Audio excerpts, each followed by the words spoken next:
First of all is the Hugh Freeze situation. Forget the Lane Kiffin thing. Lane Kiffin spurned Auburn, re-signed at Ole Miss. So Auburn turned its attention to Hugh Freeze.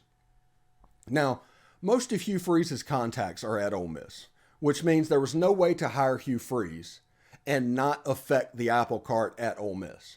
A lot of the same people that are going on would have been Hugh Freeze guys, because a lot of those guys are still there that are now Lane Kiffin guys. Okay? The offense and the reputation that's going on, there's going to be some similarity in types of players. There's really no way you can affect that either way. Coaches-wise, Hugh Freeze has an incredibly small circle. And they grew it out a little bit this time through, but there seemed to be several Ole Miss coaches that were in line in Oxford to go to Auburn.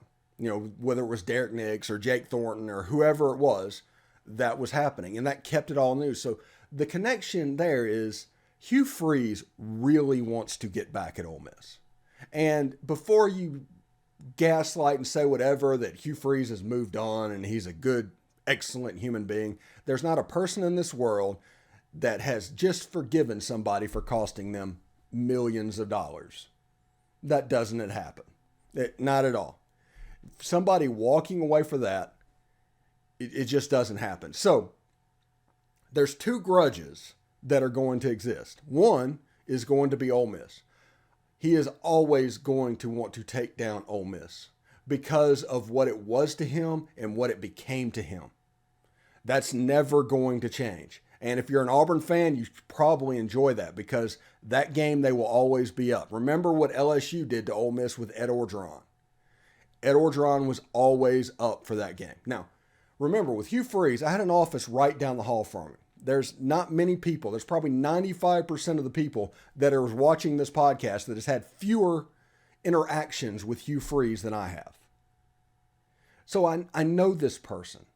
I know what he's made of. I know what you need to watch out for. I know all of that stuff. So whenever I say that this is a game that he just absolutely wants to win, he might put on airs to people and certain things to make it sound like bygones, to protect a friendship or something like that. But as far as the institution of Ole Miss, there is no school that Hugh Freeze wants to beat more than Ole Miss. Now, they're going to say nice things about Alabama and they're going to do all of that stuff. But the reality of it is the Ole Miss job is personal to Hugh Freeze.